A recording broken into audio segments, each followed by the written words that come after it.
Lecture 22, Carolingian Europe, Gateway to the Middle Ages.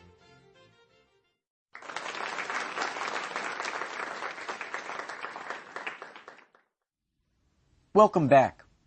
In our last two lectures, we examined Anglo-Saxon England and Islamic Spain, looking beyond the Carolingian Empire in order to broaden our understanding of the early Middle Ages. Today, we're going to return to Carolingian Europe, and we're going to look at some of the changes that the Carolingians were going to bring to Europe. And there are three changes that I'd like to focus on especially. Firstly, the rise of serfdom and the medieval manor. Secondly, the rise of feudalism. And thirdly, the rise of the trial by ordeal. Now, these three changes, in one sense, form a rather motley collection of practices relating to agriculture, to military service, and to judicial procedure, but nonetheless they share certain things in common. The Carolingians are responsible for the spread of these practices, either directly by imposing them on conquered territories, or indirectly as neighboring kingdoms such as Anglo-Saxon England or Visigothic Spain voluntarily adopt these practices in imitation of the increasingly powerful and prestigious Franks. All three practices refer to things that are regarded even today as quintessentially medieval. What could be more medieval than serfdom or feudalism or judicial procedure that requires you to plunge your hand into a cauldron of boiling water? By focusing on these three practices, we can see how, in certain crucial respects, the Carolingian Empire is the gateway to the Middle Ages. We'll start with the history of serfdom and the medieval manor. In the broadest sense, the early Middle Ages sees the transformation of agricultural life in Europe as Roman latifundia, Roman-style estates, die out and are replaced by medieval manors, also known as medieval bipartite estates. At the same time as Roman latifundia give way to medieval manors, there's another closely connected change: the gradual disappearance of large-scale agricultural slavery in Europe and its replacement by a different form of peasant servitude known to historians as serfdom.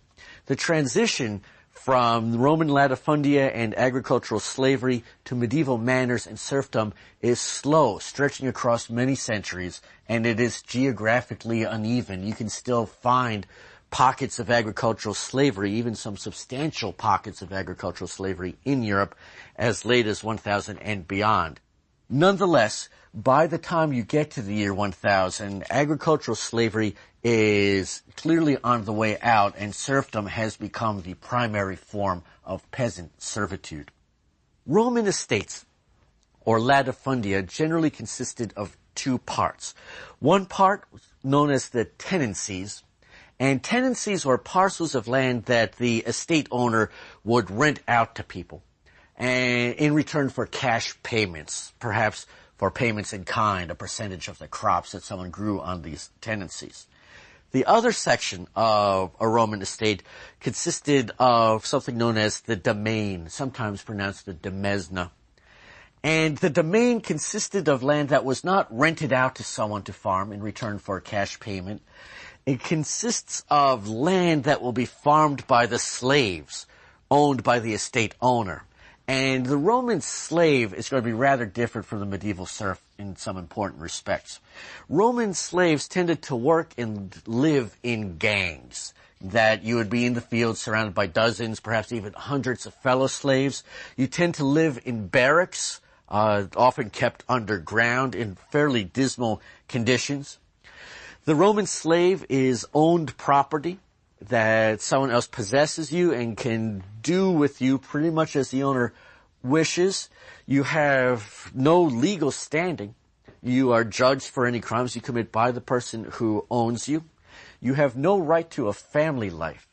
You might produce children with a member of the opposite sex, and you might regard them as your children.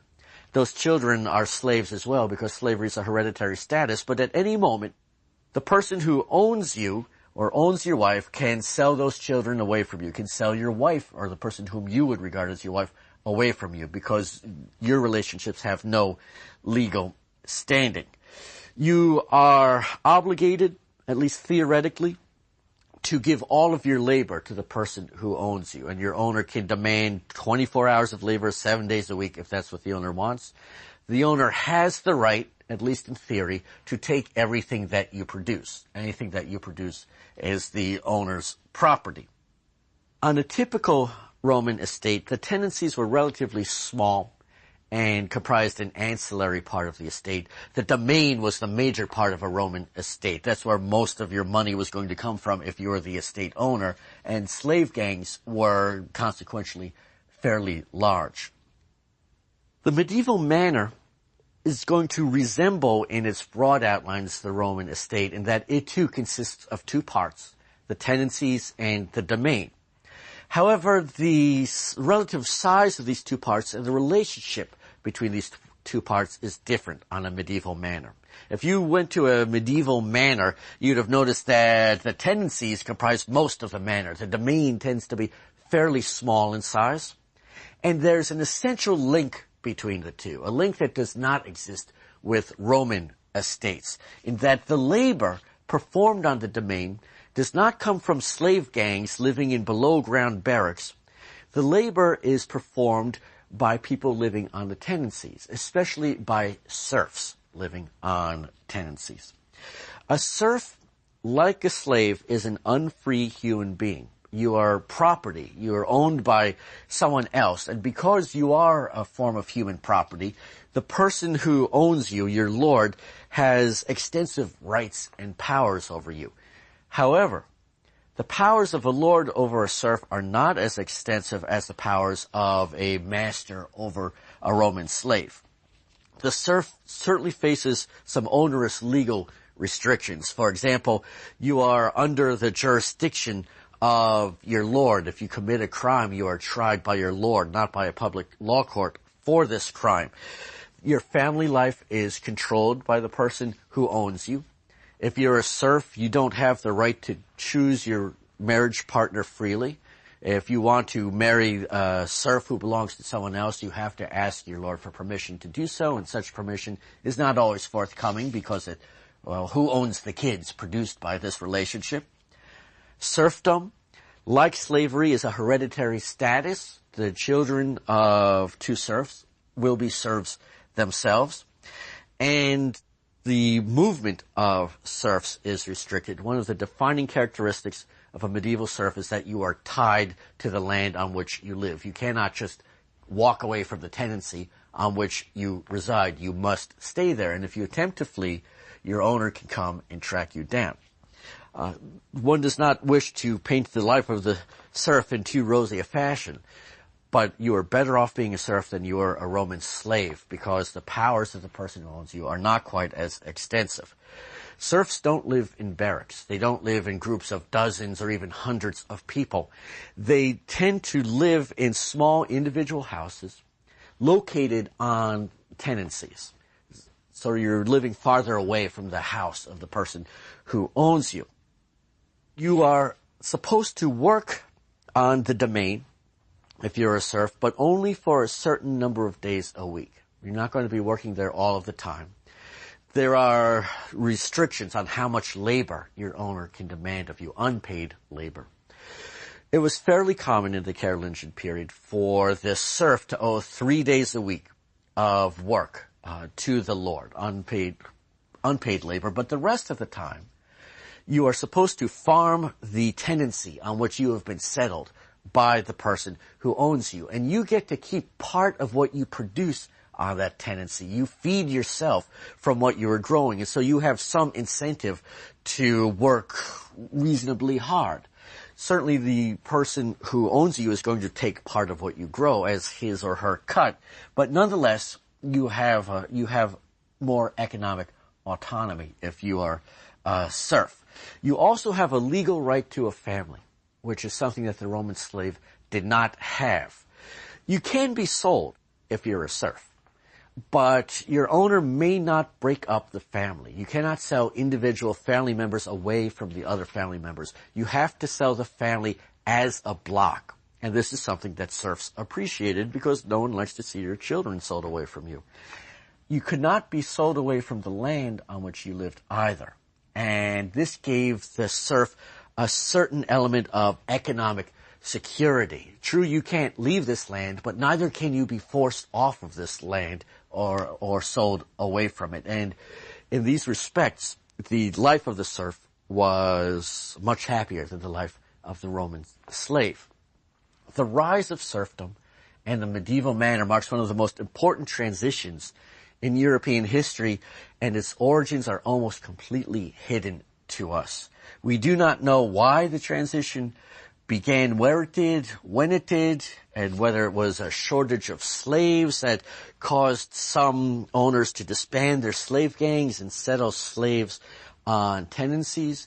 We don't know if it was humanitarianism, which seems very unlikely for this period, that caused owners to relax their control over slaves. We don't know if some far-sighted owners came to understand that serfdom was going to be more efficient economically, that it would increase productivity since serfs had incentive to work for themselves, whereas if everything you produce is simply taken away from you, why bother producing as much as one might? The transition, we do know, or at least we think we know, begins around the middle of the 7th century, and it begins in the area around Paris, and that as the Carolingians gain control of the region around Paris and then spread outward through Europe, they bring with them this form of agricultural organization and supplant Roman-style estates and slave gangs with the manners and the serfdom that they knew from their own homeland. The Carolingians are also responsible for the spread of feudalism in early medieval Europe. And feudalism refers to a relationship between two people who are usually members of the aristocracy, and one party is going to be known as the lord, and the other party will be known as the vassal, and the lord will be the superior member of this relationship.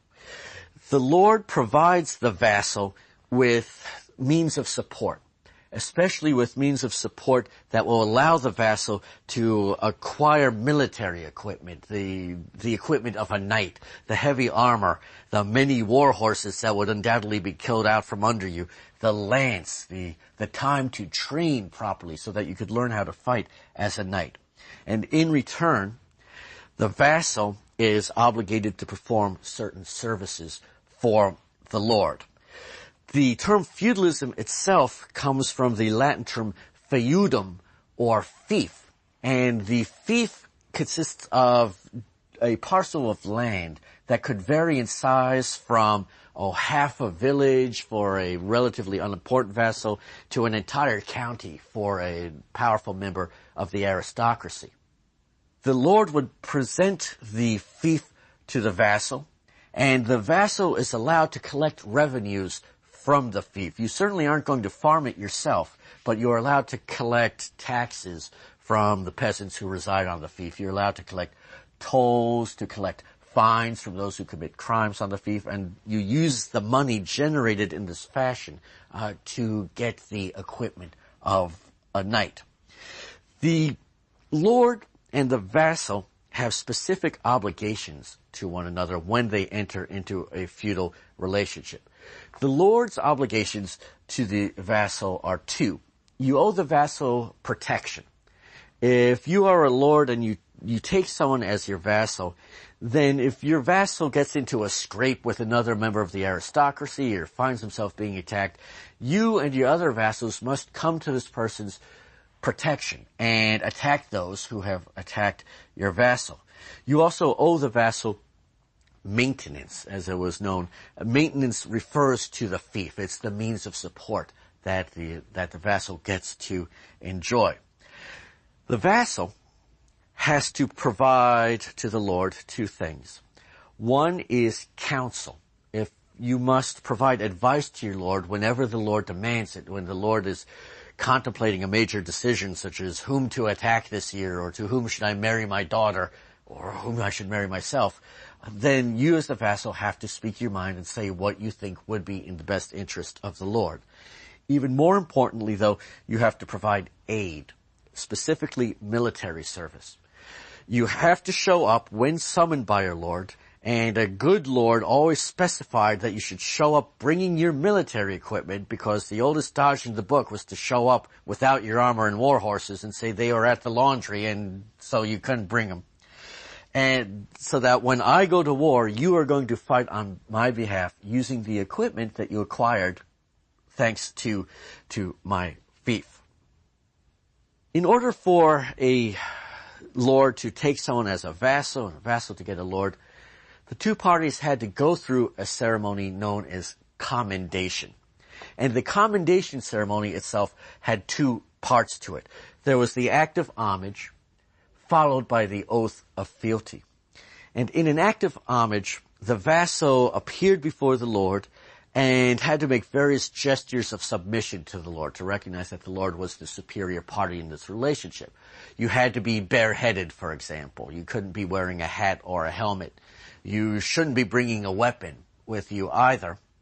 And you would kneel down before the lord, and you would make a gesture of submission that is recognizable to everyone today by placing your hands together.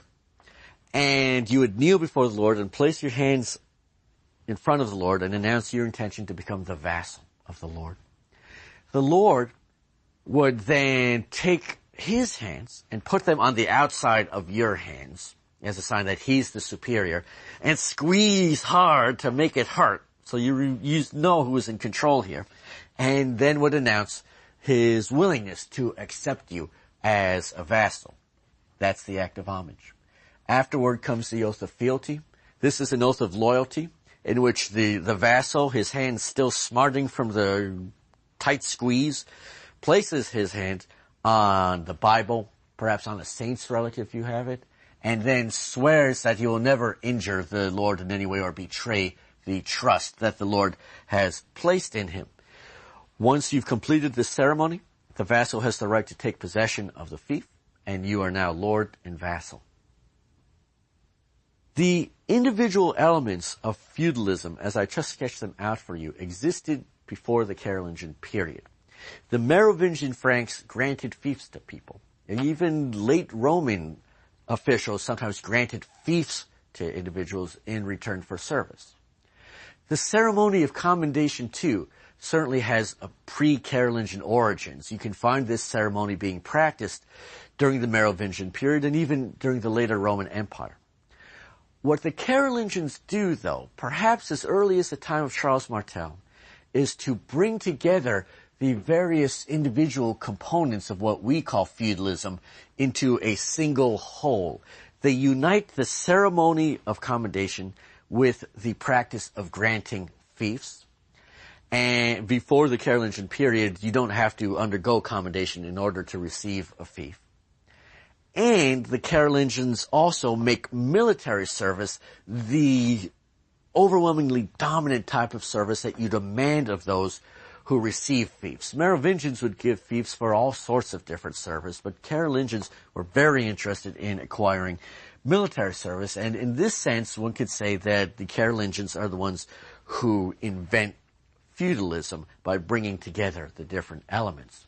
And wherever the Carolingians go, whether in northern Italy or into Germany or into northeastern Spain, they distribute the lands that they conquer as fiefs to their followers, and sometimes their followers in turn will carve up these fiefs into smaller fiefs to be distributed to sub-vassals, and in this way, feudalism becomes widespread in continental Europe thanks to the Carolingians. Our third example of the Carolingians bringing the Middle Ages to Europe involves trial by ordeal. The Romans never employed trial by ordeal, and interestingly enough, neither did most of the Germanic groups that entered the Roman Empire in the 4th and 5th centuries, at least as far as we can tell. Trial by ordeal appears to have been peculiar to the Franks. And if the Franks had not been as successful as they were, trial by ordeal might never have become an important part or any part of medieval judicial practice. As early as the 6th century, Frankish law refers to one form of trial by ordeal, the ordeal of boiling water. And it would appear that Franks had been using the ordeal of boiling water long before the 6th century. In the ordeal of boiling water, an accused individual or someone involved in civil litigation whose claims were being doubted would try to prove his or sometimes her case by plunging your hand into a cauldron of boiling water, and there would be a small rock at the bottom of the cauldron, and you had to grab the rock and get your hand out as quickly as possible. Your hand would then be examined by a priest, and it would be wrapped up, and you had to wait 3 days. And after the 3 days, the priest would unwrap the bandages and look at your hand to see what had happened. Now, if your hand was badly injured, if it had blistered and the burns were serious and evident, then you were guilty. But if somehow you had escaped harm during the ordeal of the boiling water, then either you were innocent of the crime of which you'd been accused, or your claims in a civil case were recognized as being truthful and legitimate. As Frankish power grew in the 7th and 8th centuries, neighboring groups such as the Anglo-Saxons and the Visigoths of Spain, even though they were never conquered by the Franks, began to adopt the practice of ordeal by boiling water, and even the Lombards of northern Italy seem to have borrowed the Frankish practice. Although the Franks seem to have started out with just one form of using ordeal as a method of judicial procedure, the Carolingian dynasty was strongly behind the practice of trial by ordeal, and especially during the reign of Charlemagne, you see a remarkable proliferation of new types of ordeals to which the accused would have to subject themselves. In addition to the ordeal of boiling water, which remains in use, you start to get the ordeal of hot iron. And in the ordeal of hot iron, you would have to pick up a piece of iron that had been heated in a fire, and you have to walk 3 paces with it in your hand and then put it down. Your hand would be bandaged again, and a priest would examine it after 3 days, again looking to see if you had been harmed or if you had miraculously escaped harm. There's also the ordeal of cold water, which the Carolingians developed, whereby an accused criminal is tossed into a stream or a pond that had been blessed by a priest. And if you float, that is a sign that you are guilty because the blessed water has rejected you. If you sink, which is likely because your hands and feet have been bound, then you're innocent and hoping that you are fished out very, very quickly. One of the more odd forms of trial by ordeal was the ordeal by cross, in which 2 litigants would have to stand opposite one another with their arms spread out in the shape of a cross, and whoever's arms dropped first loses the case because God had not provided you with the strength to keep your arms up. People sometimes find trial by ordeal, the whole thing, strange as a way of determining whether someone was innocent or guilty. And it should be noted that trial by ordeal was not used willy-nilly in all cases, even during the Carolingian period. It's used as a last resort. It's used when ordinary methods of ascertaining guilt or innocence, truth or falsehood, have failed or cannot be applied at all. The first line of Carolingian judicial defense is taking testimony from witnesses and trying to determine the truth in that manner. If you can't get witnesses to tell you what actually happened, you would rely on oath-taking or compurgation, as it was known, in which someone would swear to his innocence and might have to find oath helpers, 10, 20 people who would likewise swear that you are innocent of the charges against you. Only if you couldn't rely on witness testimony, only if you couldn't find enough oath helpers to support someone's claim, did you then go to the last resort of a trial by ordeal. And it should be noted that during the Carolingian period, there's a lot of debate in intellectual circles about trial by ordeal and whether this practice makes any sense at all. One of the leading critics of the practice of trial by ordeal in the Carolingian world is an archbishop by the name of Agobard. And Agobard is Archbishop of Lyon in the first half of the 9th century.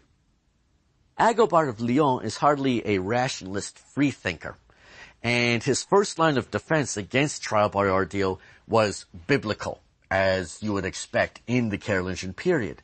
According to Agobard, and to contemporaries who supported Agobard's positions, the ordeal has no biblical precedent, and therefore it should be expunged from Carolingian legal procedure. The only passage of the Bible that seemed to refer to a trial by ordeal is a single passage in the book of Numbers, where a woman accused of adultery has to undergo something called the ordeal of bitter waters.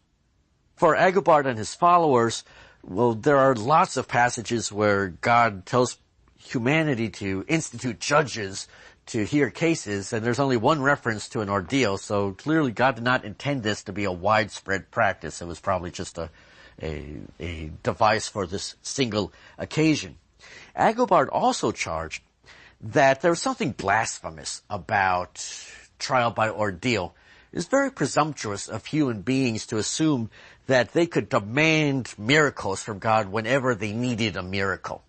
That whenever you're confused about whether someone is guilty or innocent, you have the right to force God in some sense to intervene and protect someone's hand who would otherwise have been grievously injured.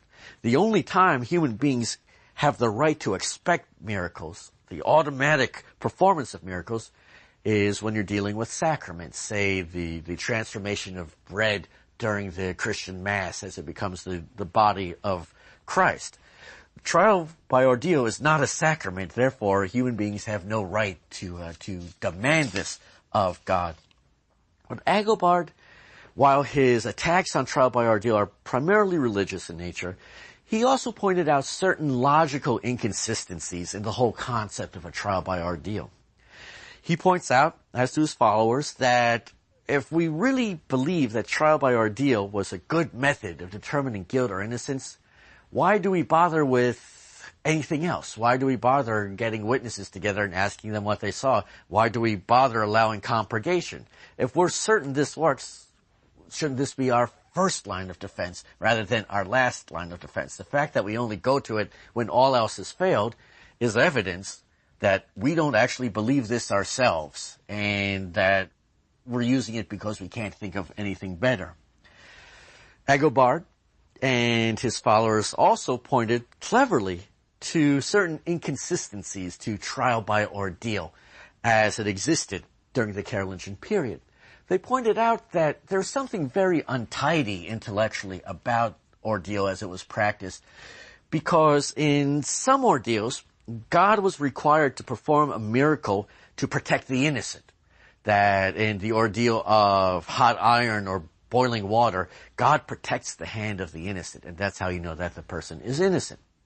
For Agobard, that's fine as far as it goes, because protecting innocent people is worthy of God.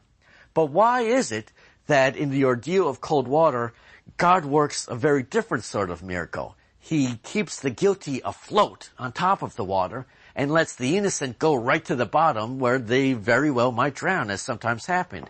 Wouldn't it be more like God to protect the innocent and let the guilty risk drowning at the bottom? According to Agobard, God would have never come up with such a contradictory set of ordeals that operated according to different principles, and therefore ordeal should be rejected. Agobard and his followers had some influential friends. There's a pope of the late 9th century named Stephen V who condemned the use of ordeals of hot iron and boiling water, at least. But what popes thought about religious practices, well, that doesn't matter as much as what Carolingian rulers think about religious practices in the 8th and 9th centuries. And Carolingians tended to support the trial by ordeal, and that is enough to guarantee that trial by ordeal will have an important place in the Carolingian world and well beyond. And the Carolingians are not the only ones who supported the use of trial by ordeal. There are theologians who write eloquently in defense of trial by ordeal. For example, the Archbishop of Rheims by the name of Hincmar. You find lay people who argue on very pragmatic grounds that we need to keep the trial by ordeal, because otherwise what do we do when all else has failed and we have no other way of determining guilt or innocence? You even find some very crass defenders of trial by ordeal, clerics who say, well, we make a lot of money because we charge a fee for these things, and if we stop holding trial by ordeal, we're going to lose an important source of revenue. The defenders of trial by ordeal were sufficiently powerful that ordeal is going to remain an important part of medieval legal practice until the early 13th century, when a much more powerful papacy and a much more powerful ecclesiastical hierarchy at the Fourth Lateran Council of 1215 pronounces against trial by ordeal, which will disappear with surprising swiftness from Europe during the course of the 13th century. To conclude, the rise of the Carolingian Empire means far more than just the spread of Frankish political domination across much of the European continent. It means the introduction of institutions and practices such as serfdom, such as feudalism, and such as trial by ordeal that are going to outlast the Frankish Empire by many centuries, that are going to become so deeply ingrained in medieval European society that even today we think of them as being quintessentially medieval. Now, while serfdom, feudalism, and trial by ordeal don't exist anymore, some of the changes wrought by the Carolingians are going to impinge on our lives very directly even today. And in the next lecture, I'd like to talk about changes in the family during late antiquity and the early Middle Ages.